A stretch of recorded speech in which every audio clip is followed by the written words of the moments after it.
ಎಲ್ಲರಿಗೂ ನಮಸ್ಕಾರ. ಶ್ರೀ ಗುರುಭ್ಯೋ ನಮಃ, ಪರಮ ಗುರುಭ್ಯೋ ನಮಃ, ಶ್ರೀಮದ್ ಆನಂದ ತೀರ್ಥ ಭಗವತ್ ಪಾದಾಚಾರ್ಯೇಭ್ಯೋ ನಮೋ ನಮಃ. ನಾನು ತಿಳಿಸಿ ಮತ್ತು ಪುನಃ ಹೇಳೋ ಒಂದೇ ವಿಷಯ. ಯಾವುದೇ ಶ್ಲೋಕ ಪಾರಾಯಣ ಮಾಡೋದ್ರೂ ಪ್ರತಿಪದಾರ್ಥ ತಿಳ್ಕೊಂಡು ಅನುಸಂಧಾನ ಕೂಡ ಪಾರಾಯಣ ಮಾಡಿದರೆ ನಮಗೆ ಹೆಚ್ಚು ಫಲ ಸಿಕ್ಕುತ್ತೆ ಹಾಗೆಂಬುದು ಗ್ಯಾರಂಟಿ. ಅದಕ್ಕೋಸ್ಕರ ಪ್ರತಿಪದಾರ್ಥ ನಿಮ್ಮ ಕೂಡ ಹಂಚಿಕೊಳ್ತಾನೆ. 25 ಶ್ಲೋಕಗಳು ನೋಡಿದ್ದೆವು. ಮೊದಲನೇ ಸರ್ಗದಲ್ಲಿ ಸಮುದ್ರ ವಿಜಯ. ಇವಾಗ 26ನೇ ಶ್ಲೋಕ ಹೆಂಗಂದ್ರೆ, ಶ್ರೀ ಗುರುಭ್ಯೋ ನಮಃ, ಪರಮ ಗುರುಭ್ಯೋ ನಮಃ, ಶ್ರೀಮದ್ ಆನಂದ ತೀರ್ಥ ಭಗವತ್ ಪಾದಾಚಾರ್ಯೇಭ್ಯೋ ನಮೋ ನಮಃ. ಕಾಂತಾಯ ಕಲ್ಯಾಣ ಗುಣೈಕದಾಮ್ನೇ ನವದ್ಯುನಾಥ ಪ್ರತಿಮ ಪ್ರಭಾಯ ನಾರಾಯಣಾಯ ಅಖಿಲ ಕಾರಣಾಯ ಶ್ರೀ ಪ್ರಾಣನಾಥಾಯ ನಮಸ್ಕರೋಮಿ. ಹರೇ ನಮಃ. ಹರಿ ಓಂ.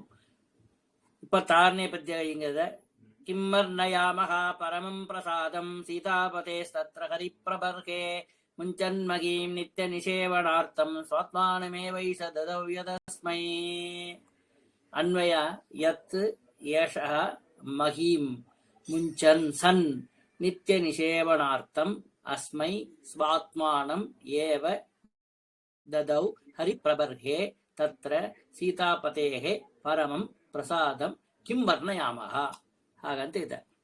ಪ್ರತಿಪದ ಅರ್ಥ ನೋಡೋಣ.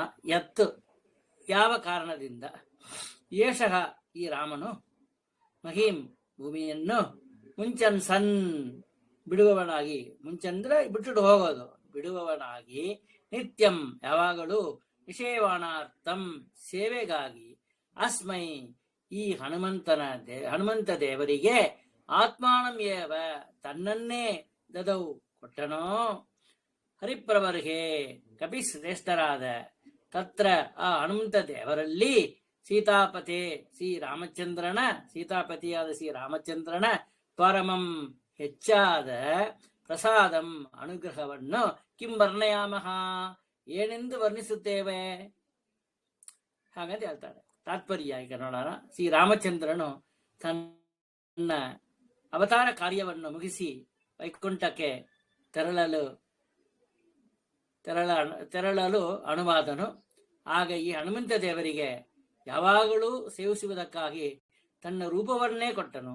ಆದ್ದರಿಂದ ಶ್ರೀರಾಮನು ಕಪಿಶ್ರೇಷ್ಠರಾಜ ಹನುಮಂತ ದೇವರಲ್ಲಿ ಎಷ್ಟು ಅನುಗ್ರಹ ಮಾಡಿರುವನು ಎಂದು ಹೇಳಲು ಸಾಧ್ಯವೇ ಇಲ್ಲ, ವರ್ಣಿಸಲಿಕ್ಕೆ ಮುಡಿದು. ಹಂಗಂತೇಳಿ ಇದರಲ್ಲಿ ತಿಳಿಬೇಕರ್ಥ. ಸ್ವಾನಂದ ಕೇತೌ ಭಜತಾಂ ಜನಾನಾಂ ಮಗ್ನ ಸದಾ ರಾಮ ಕಥಾ ಸುಧಾಯಾಂ ಅಸಾವಿಧಾನೀಂ ಚ ನಿಷೇವಮಾನೋ ರಾಮಂ ಪತಿಂ ಕಿಂ ಪುರುಷೇ ಕಿಲಾಸ್ತೆ. ಅನ್ವಯ ಹೇಗಿದೆ: ಅಸೌ ಇದಾನೀಂ ಚ ಭಜತಾಂ ಜನಾನಾಂ ಸ್ವಾನಂದ ಹೇತೌ ರಾಮಕಥಾ ಸುಧಾಯಾಂ ಸದಾ ಮಗ್ನಃ ಪತಿಂ ರಾಮಂ ನಿಷೇವಮಾನಃ ಕಿಂ ಪುರುಷೇ ಆಸ್ತೆ ಕಿಲ. ಅರ್ಥಾಗಿದೆ. ಅಸೌ ಈ ಹನುಮಂತ ದೇವರು, ಇದಾನೀಂಚ ಈಗಲೂ, ಭಜತಾಂ ಸೇವಿಸುವ, ಜನಾನಾಂ ಭಕ್ತ ಜನರಿಗೆ, ಸ್ವಾನಂದ ಸ್ವರೂಪ ಆನಂದ ಆವಿರ್ಭಾವ ರೂಪವಾದ ಮೋಕ್ಷಕ್ಕೆ, ಏತೌ ಕಾರಣವಾದ, ರಾಮಕಥಾ ಶ್ರೀರಾಮನ ಚರಿತ್ರೆ ಎಂಬ ಸುಧಾಯಾಂ, ಸುಧಾ ಅಂದ್ರೆ ಅಮೃತ, ಅಮೃತದಲ್ಲಿ, ಸದಾ ಯಾವಾಗಲೂ, ಮಗ್ನಃ ಮುಳುಗಿದವರಾಗಿ, ಅತಿ ಆಸಕ್ತರಾಗಿ, ಪತಿಂ ಪ್ರಭುವಾದ, ರಾಮಂ ಶ್ರೀರಾಮಚಂದ್ರ ದೇವರನ್ನು, ನಿಷೇವಮಾನಃ ಸೇವಿಸುತ್ತಾ, ಚೆನ್ನಾಗಿ, ನಿತರಾಂ ಸೇವಮಾನಃ ಸೇವಿಸುತ್ತಾ, ಕಿಂಪುರುಷೇ ಕಿಂಪುರುಷವೆಂಬ ಖಂಡದಲ್ಲಿ, ಆಸ್ತೆ ಕಿಲ ಇದ್ದಾರೆ ಅಷ್ಟೇ.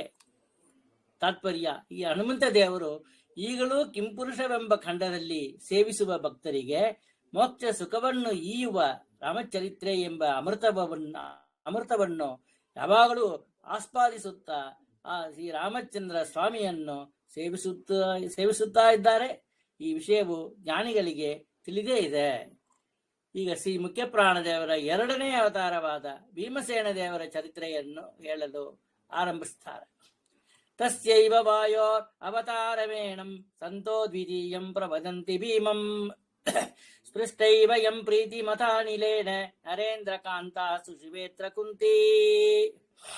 ಪ್ರೀತಿಮತ ಅನಿಲೇನ ಸ್ಪೃಷ್ಟ್ವಾ ಏವ ನರೇಂದ್ರ ಕಾಂತ ಕುಂತಿ ಯಂ ಅತ್ರ ಸುಷುವೆ ಸಂತಹ ಏನಂ ಭೀಮಂ ತಸ್ಯ ಏವ ವಾಯೋಃ ದ್ವಿತೀಯಂ ಅವತಾರಂ ಪ್ರವದಂತಿ.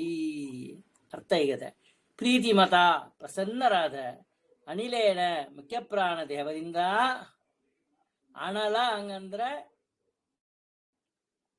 ಅಗ್ನಿ, ಅನಿಲ ಹಂಗಂದ್ರೆ ಮುಖ್ಯ ಪ್ರಾಣ ದೇವರು, ಅನಿಲೇನ ಮುಖ್ಯ ಪ್ರಾಣ ದೇವರಿಂದ ಸ್ಪೃಷ್ಟೈವ ಕೇವಲ ಮುಟ್ಟಲ್ಪಟ್ಟವಲಾಗಿಯೇ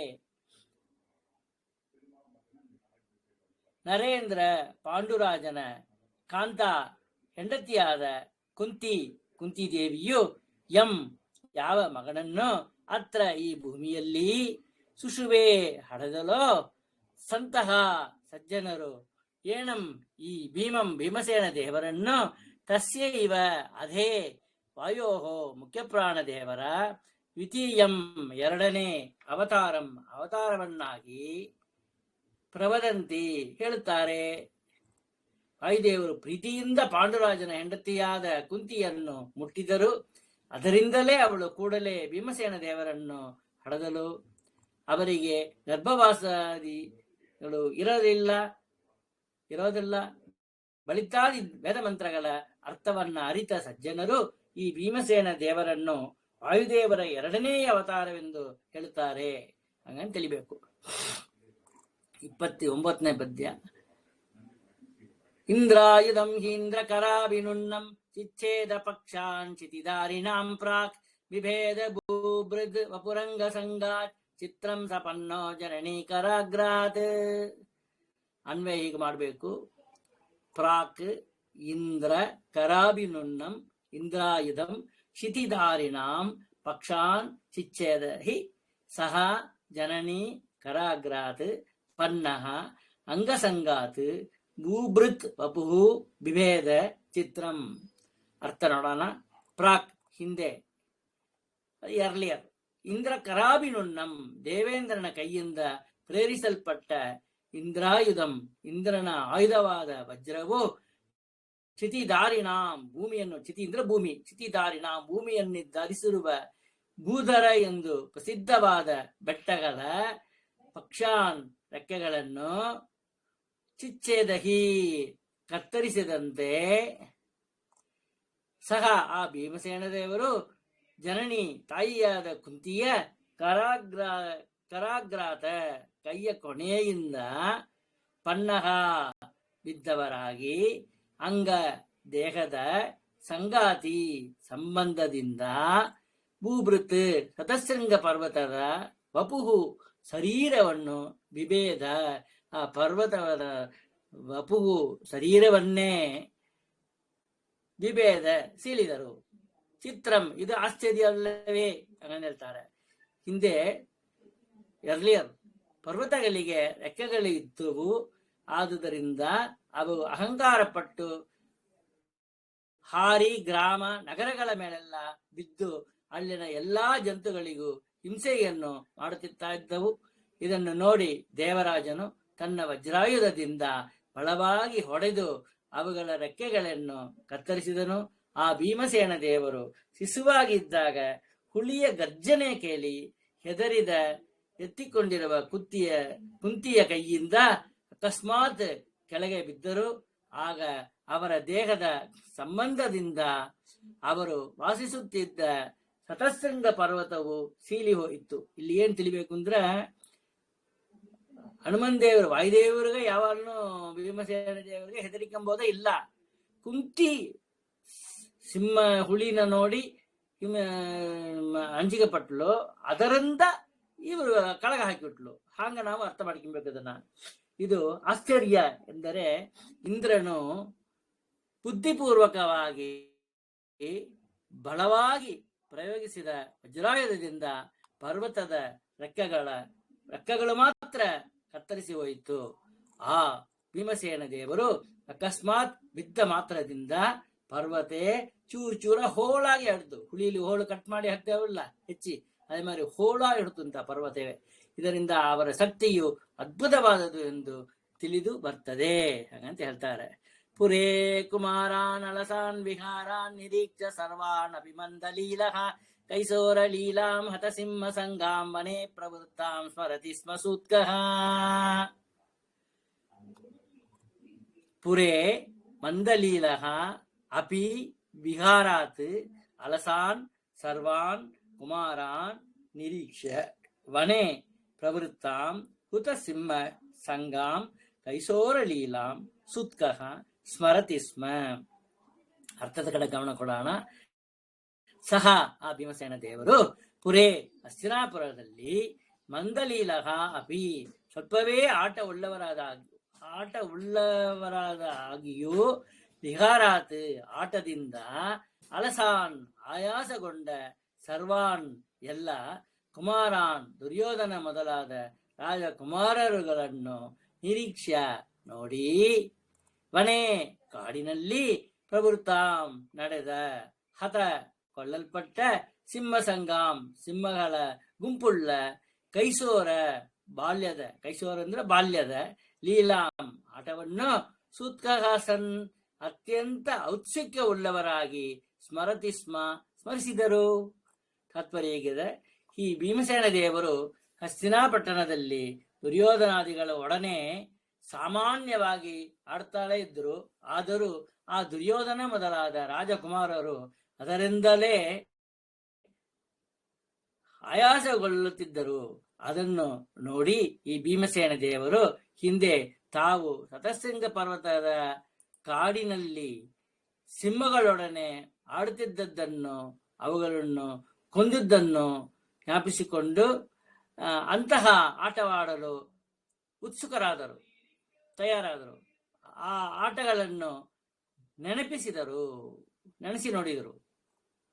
ನೆನೆಸಿ ನೋಡ್ಕಿಂತಾಲೇ ಇದ್ರು. ಮಳಲು ನೆನವೆಗಳು ಭುಕ್ತಂ ಚ ಜೀರ್ಣಂ ಪರಿಪಂತಿ ದತ್ತಂ ವಿಷಂ ವಿಷನ್ನೋ ವಿಷಭೃದ್ಗಣೋತಃ ಪ್ರಮಾಣ ಕೋಟೆಗೆ ಸಖಿ ಹೇಳಯಾಗಾನ್ನೇದಂ ಯಗಜ್ಜೀವನ ದೇತ್ರ ಚಿತ್ರಂ. ಅನ್ವಯ ಪರಿಪಂತಿ ದತ್ತಂ ವಿಷಂ ಭುಕ್ತಂ ಚ ಜೀರ್ಣಂ ಅತಃ ವಿಷ ಭೃದ್ಗಣಃ ವಿಷನ್ನಃ ಸಹ ಪ್ರಮಾಣಕೋಟೈ ಲೇಳಯ ಆಗಾತ್ ಹಿ ಇದಂ ಜಗಜ್ಜೀವನದೇ ಅತ್ರ ಚಿತ್ರಂ ನ. ಪರಿಪಂತಿ ಹಂಗಂದ್ರ ಶತ್ರುಗಳಾದ ದುರ್ಯೋಧನ ಮೊದಲಾದವರಿಂದ ದತ್ತಂ ಕೊಡಲ್ಪಟ್ಟ ವಿಷವು ಭುಕ್ತಂ ತಿನ್ನಲ್ಪಟ್ಟಿತು ಜೀರ್ಣವಾಯಿತು. ಅತಃ ಈ ಭೀಮಸೇನ ದೇವರಿಂದ ಭೃದ್ಗಣ ಹಾವುಗಳ ಸಮೂಹವು ವಿಷಣ್ಣಃ ವ್ಯಥೆಗೊಳಿಸಲ್ಪಟ್ಟಿತ್ತು. ಸಹ ಅವರು ಪ್ರಮಾಣಕೋಟೆಗೆ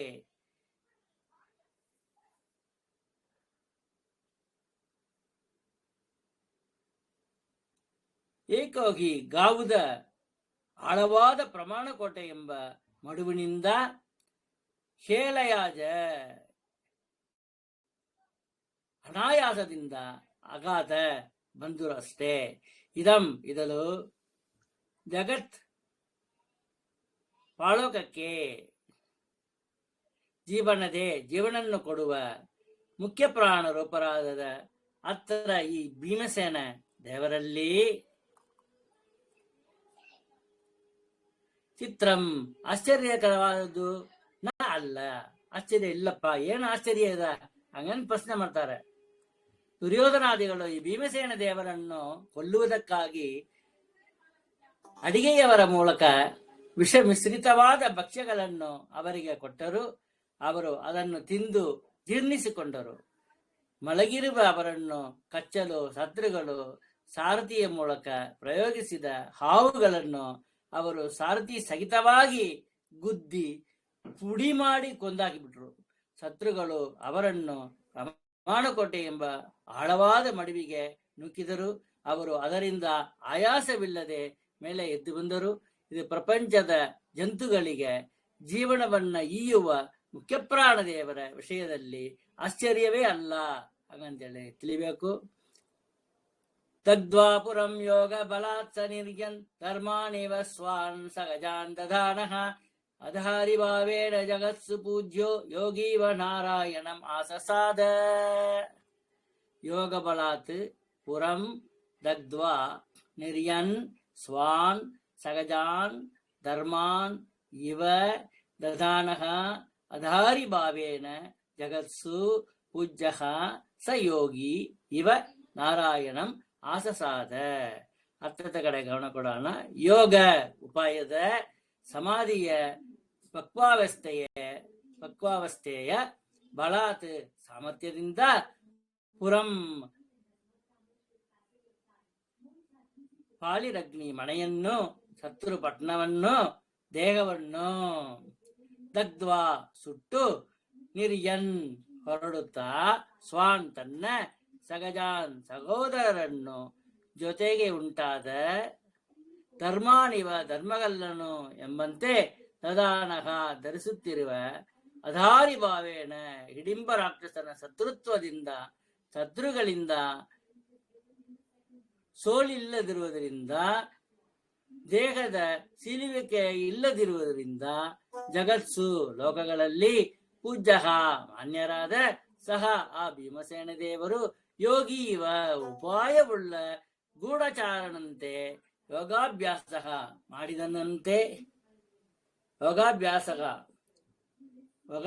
ಮಾಡಿದವನಂತೆ ನಾರಾಯಣಂ ವೇದ ವ್ಯಾಸರನ್ನು ಸ್ವಾಮಿಯನ್ನು ವಿಷ್ಣುವನ್ನು ಆಸಸಾದ ಹೋಗಿ ಸೇರಿದರು.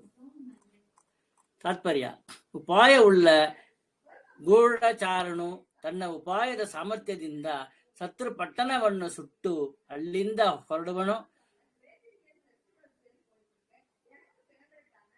ಅದ್ಭಷ್ಟ ಬಳದಿಂದ ಶತ್ರುಗಳ ಬಾಧೆ ಇಲ್ಲದೆ ಪ್ರಪಂಚದಲ್ಲಿ ಪೂಜ್ಯನಾಗಿ ತನ್ನ ಸ್ವಾಮಿಯನ್ನು ಸೇರುವನು. ಯೋಗಾಭ್ಯಾಸ ಮಾಡಿದ ಯೋಗಿಯು ಧ್ಯಾನ ಶಕ್ತಿಯಿಂದ ತನ್ನ ಶರೀರವನ್ನು ಸುಟ್ಟು ಹೊರಟು ಪುಣ್ಯ ವಿಶೇಷದಿಂದ ಶರೀರ ಸೀಲುವಿಕೆ ಇಲ್ಲದೆ ಪ್ರಪಂಚ ಪೂಜ್ಯನಾಗಿ ಬಿಂಬರೂಪಿಯಾದ ನಾರಾಯಣನನ್ನು ಸೇರುವನು. ಹಾಗೆಯೇ ಈ ಭೀಮಸೇನ ದೇವರು ಉಪಾಯದ ಬಲದಿಂದ ದುರ್ಯೋಧನನು ತಮ್ಮನ್ನು ಕೊಲ್ಲಲು ನಿರ್ಮಿಸಿದ ಅರಗಿನ ಮನೆಯನ್ನು ಸುಟ್ಟು ಹಾಕಿದ್ರು. ಅಲ್ಲಿಂದ ಸಹೋದರರು ಎಲ್ಲರನ್ನೂ ಹೊತ್ತುಕೊಂಡು ಯುಧಿಷ್ಠಿರ, ಅರ್ಜುನ, ನಕುಲ, ಸಹದೇವ ಇತ್ಯಾದಿ 4 ಜನರನ್ನ ಎತ್ತಿಕೊಂಡು ಹೊರಟು ಹಿಡಿಂಬ ರಾಕ್ಷಸನನ್ನು ಕೊಂದು ಪ್ರಪಂಚದಲ್ಲಿ ಪೂಜ್ಯರಾಗಿ ಆಗಿದ್ದಾರೆ. ಮತ್ತು ಹಿಡಿಂಬಿಯನ್ನು ಮದುವೆಯಾಗಲು ಒಪ್ಪಿಸುವುದಕ್ಕೆ ಅಲ್ಲಿಗೆ ಬಂದ ವೇದವ್ಯಾಸರ ಹತ್ತಿರ ತೆರಳಿದರು. ಅವರನ್ನು ಸಮಾವೇಶಿಸಿದರು. 33ನೇ ಶ್ಲೋಕ ಇದೆ.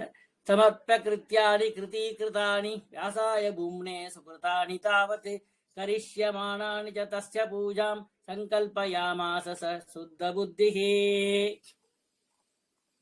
ಕೃತಿ ಶುದ್ಧ ಬುದ್ಧಿಃ ಸಹ ಸುಕೃತಾನಿ ಕೃತ್ಯಾನಿ ಕೃತಾನಿ ಭೂಮ್ನೆ ವ್ಯಾಸಾಯ ತಾವತ್ ಸಮರ್ಪ್ಯ ಕರಿಷ್ಯಮಾಣಾನಿ ಚ ತಸ್ಯ ಪೂಜಾಂ ಸಂಕಲ್ಪಯಾಮಾಸ. ಅರ್ಥ: ಕೃತಿ ಚತುರರಾದ ಶುದ್ಧ ಬುದ್ಧಿ ಯಾವಾಗಲೂ ಭಗವಂತನಲ್ಲಿ ಇಡಲ್ಪಟ್ಟ ಮನಸ್ಸುಳ್ಳ ಸಹ ಆ ಭೀಮಸೇನ ದೇವರು ಸುಕೃತಾನಿ ಚೆನ್ನಾಗಿ ಮಾಡಲ್ಪಟ್ಟ, ಕೃತಾನಿಂದ ಮಾಡೋದು, ಸುಕೃತಾನಿಂದ ಚೆನ್ನಾಗಿ ಮಾಡಲ್ಪಟ್ಟ, ಕೃತ್ಯಾನು ಮಾಡಲು ಯೋಗ್ಯವಾದ, ಕೃತ್ಯಾನಿ ಮಾಡಲು ಯೋಗ್ಯವಾದ, ಕೃತಾನಿ ಕಾರ್ಯಗಳನ್ನು ಭೂಮ್ನೆ ಪೂರ್ಣರಾದ, ವ್ಯಾಸಾಯ ವೇದವ್ಯಾಸರಿಗೆ ತಾವತ್ತು ಪೂರ್ತಿಯಾಗಿ ಸಮರ್ಪ್ಯ ಒಪ್ಪಿಸಿದ್ರು, ಸಂಪೂರ್ಣವಾಗಿ ಒಪ್ಪಿಸಿ, ಕರಿಷ್ಯಮಾಣಾನಿಚ ಮುಂದೆ ಮಾಡುವ ಕಾರ್ಯಗಳನ್ನು ತಸ್ಯ ಆ ವ್ಯಾಸರ ಪೂಜೆಯನ್ನಾಗಿ ಸಂಕಲ್ಪಯಾಮಾಸ ಆಲೋಚನೆ ಮಾಡಿದರು, ತಿಳಿದರು, ಸಂಕಲ್ಪ ಮಾಡಿಕೊಂಡರು. ಆ ಮುಂದೆ ಮಾಡುವ ಕಾರ್ಯಗಳೇ ಅದು ಒಂದು ಪೂಜೆ. ವೇದವ್ಯಾಸ ದೇವರಿಗೆ ಮಾಡೋ ಪೂಜೆ ಹಂಗ ಅಂತ ಹೇಳ್ಬಿಟ್ಟು ಆಲೋಚನೆ ಮಾಡಿ ಚಿಂತಿಸಿ ಸಂಕಲ್ಪ ಮಾಡಿಕೊಂಡ್ರು. ಕುಶಲರು, ಭಗವದ್ ವಿಷೇಕವಾದ ಬುದ್ಧಿ ಉಳ್ಳವರೂ ಆದ ಆ ಭೀಮಸೇನ ದೇವರು ತಾವು ಮಾಡಿದ ಹಿಡಿಂಬನ ಸಂಹಾರ ಮೊದಲಾದ ಕಾರ್ಯಗಳನ್ನು ಗುಣಪೂರ್ಣರಾದ ವ್ಯಾಸರಿಗೆ ಸಮರ್ಪಿಸಿದರು.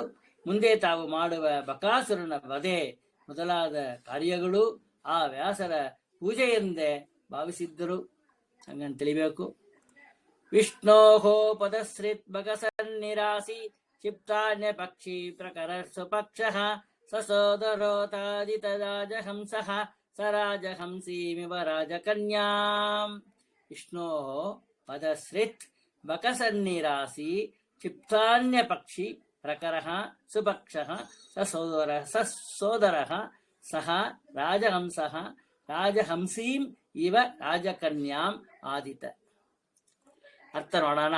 ಅಥ ತರುವಾಯ ವಿಷ್ಣು ಶ್ರೀಮನ್ನಾರಾಯಣನ ಪದಶ್ರಿತ್ ಪಾದವನ್ನು ಆಶ್ರಯಿಸಿದ, ಅವಕಾಶವನ್ನು ಆಶ್ರಯಿಸಿದ ಬಕಾಸುರನನ್ನು, ಕೊಕ್ಕರೆಯನ್ನು ಸನ್ನಿರಾಸಿ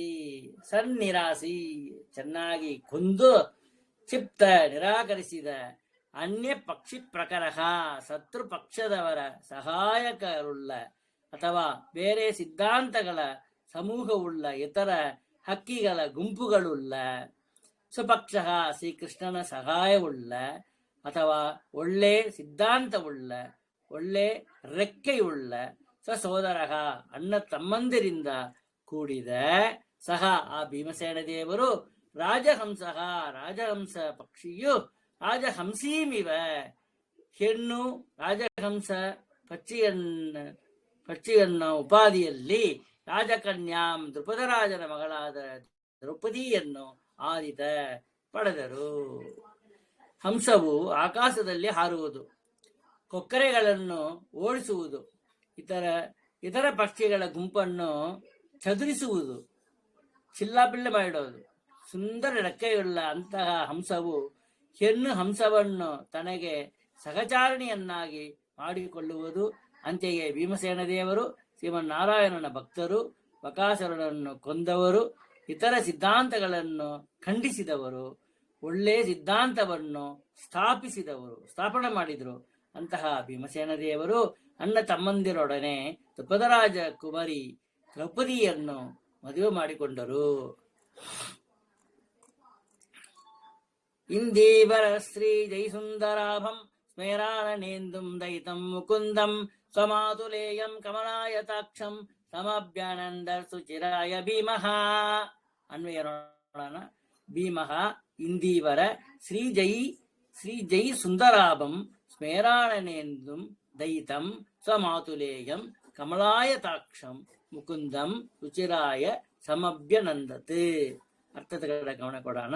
ಭೀಮಃ ಭೀಮಸೇನ ದೇವರು ಇಂದೀವರ ಶ್ರೀ ಕನ್ನೈದಿಲೆ ಹೂವಿನ ಕಾಂತಿಯನ್ನು ಜಯಿಸುವ ಸುಂದರ ಮನೋಹರವಾದ ಆಭಂ ಕಾಂತಿಯುಳ್ಳ ಕಾಂತಿಯುಳ್ಳ ಸ್ಮೇರ ಮುಗುಳು ನಗೆಯಿಂದ ಕೂಡಿರುವ ಆನನ ಮುಖವೆಂಬ ಪದರಮ ಚಂದ್ರ ಬಿಂಬಮೆ ಹಂಗಂತ ಹೇಳ್ತು. ಆನನ ಶ್ರೀರಾಮ ರಾಮ ರಾಮೇತಿ ರಮೇ ರಾಮೇ ಮನೋರಮ ಸಹಸ್ರಾಮ ತತ್ತುಲ್ಯಂ ಶ್ರೀರಾಮನಾಮ ವರ ಆನನೇ ಹಂಗಂದು ಮುಡಿದಿದೆ. ಆ ಆನನ ಅಂದ್ರೆ ಮುಖವೆಂಬ, ಮುಖವೇ ವರ ಕೊಡೋದು ಅಂತ. ವರಂದ ಸೃಷ್ಟಿ ಆಯ್ತು ತಾನೆ ಆ ಮುಖ, ಅಥವಾ ವರಾಣನೆ ಹಂಗಂತ ಆ ಶ್ಲೋಕದಲ್ಲಿ ರುದ್ರದೇವರು ಬಂದು ವಂದನೆ ಮಾಡಿದ್ದಾರೆ. ಪೂರ್ತಿ ಇದು ಹೇಳ ಅನ್ಬೇಡ. ವಿಷ್ಣು ಸಹಸ್ರನಾಮ ಶ್ರೀರಾಮ ರಾಮ ರಾಮೇತಿ ರಮೇ ರಾಮೇ ಮನೋರಮೆ ಸಹಸ್ರನಾಮ ತತ್ತುಲ್ಯಂ ಶ್ರೀರಾಮನಾಮ ವರ ಆನನೆ. ವಿಷ್ಣು ಸಹಸ್ರನಾಮಕ ತುಲ್ಯವಾದದ್ದು ಹಂಗಂತ ಹೇಳಿಟ್ಟು ಅಲ್ಲಿ ಸ್ಪಷ್ಟವಾಗಿ ರುದ್ರದೇವರು ತಿಳಿದಿದ್ದಾರೆ. ಪಾರ್ವತಿ ಪ್ರಶ್ನೆ ಮಾಡ್ತಾಳೆ, ಸುಲಭವಾದ ಒಂದು ಹಾದಿ ಅಲ್ರಿ, ವಿಷ್ಣು ಸಹಸ್ರನಾಮ ದೊಡ್ಡದಾದ, ಇಷ್ಟನ್ನ ಪಾರಾಯಣಕ್ಕೆ ಆಗ್ಲಾಂಗದವ್ರಿಗೆ ಏನ್ ಗತಿ ಅಂತ ಕೇಳ್ತಾರೆ. ಆಗ ಪಾರ್ವತಿ ದೇವಿ ಕೇಳಿದ ಪ್ರಶ್ನೆಗೆ ರುದ್ರದೇವರು ಉತ್ತರ ಕೊಟ್ಟರು. ತನ್ನ ವರಾಣನೆ ಸ್ಮೇರ ಮುಗುಳ್ನಗೆಯಿಂದ ಕೂಡಿರುವ ಆನನ ಮುಖವೆಂಬ ಇಂದುಂ ಚಂದ್ರನು ಉಳ್ಳ ದೈತಂ ಅತ್ಯಂತ ಪ್ರಿಯನಾದ ತನ್ನ ಮಾತುಯೇಯಂ ಸೋದರ ಮಾವನಾದ ವಾಸುದೇವನ ಮಗನಾದ ಕಮಲ ತಾವರೆ ಹೂವಿನಂತೆ ಆಯತ ವಿಶಾಲವಾದ ಅಕ್ಷಂ ಕಣ್ಣುಗಳುಳ್ಳ ಮುಕುಂದಂ ಶ್ರೀಕೃಷ್ಣನನ್ನು ನೋಡಿ ಸುಚಿರಾಯ ಬಹಳ ಹೊತ್ತು ಸಮಭ್ಯನಂದತ್ ಸಂತೋಷಗೊಂಡರು.